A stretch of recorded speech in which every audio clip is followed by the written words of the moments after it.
And for his analysis on the complexity of data collection and the FTC, we're joined by Allan Friedman from Washington, D.C.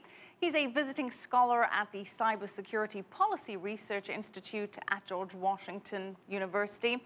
Allan, good to have you on the show. So data brokers collect and store billions of data points nearly every U.S. consumer, and then they compile these extensive profiles that can be sold to marketers, employers, and others.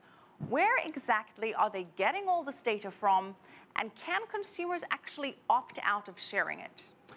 So in terms of where they're getting it, really it's any place that a consumer might enter data.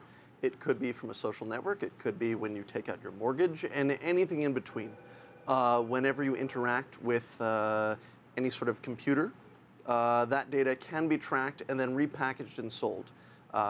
Grocery store loyalty cards are a great way where they have certain types of information about you personally, and then they'll track that and then package it and sell it. Really, the value is in creating these vast dossiers. The challenge is for the data brokers is to link your information in one place with your information in another place, to identify that is in fact you that has both bought shampoo as well as looked at a website about new hairstyles, for example. Right, but Allan, I'm buying shampoo online, to use your example. When I'm making my purchase through drugstore.com, for example, can I not opt out of having this information about me disclosed? You can't, unless the company gives you that explicit ability. There's no natural way to do it. Now, under law, there are certain types of protected information. In the United States, financial information and medical information are protected, but even those can be shared inside the corporate family. And as I'm sure your viewers know, both financial institutions and medical institutions have very large corporate families. So these data brokers have complete, legitimate, legal access to all of this information? To just about any type of information. Again, with a few protected types of data, they will go out and they buy for it. They pay good money. And of course, the companies that we're transacting with, they get money. So you might say that perhaps our goods, when we shop on a website or when we go to a store, it could be a little cheaper. So when you're using your grocery store loyalty card, that sale, that discount, you're actually paying for with your data. Well, there's a lot of concern about this. As we saw in Karina Huber's report, the FTC federal regulators are saying that data brokers should be reined in with new privacy laws.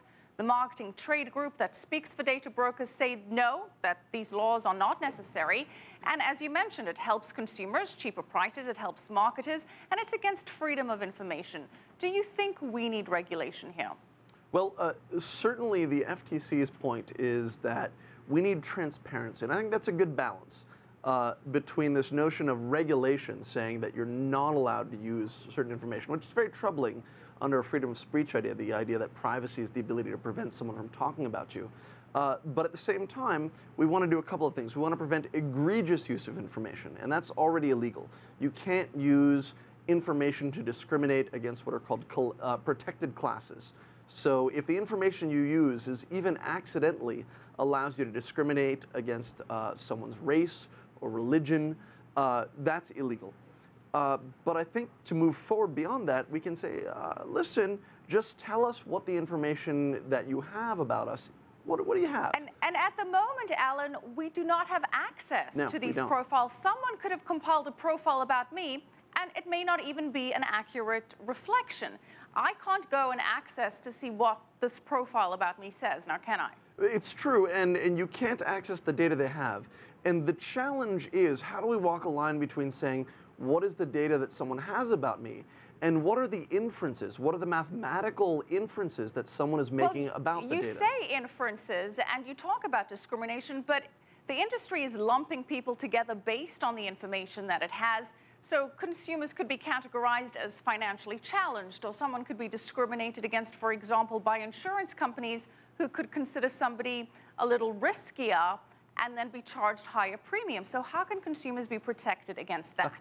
And that's the real challenge, is on one hand, many of us would say, listen, I'm a safe driver, so I'm okay with an insurance company trying to find a way to prove that I'm a safe driver.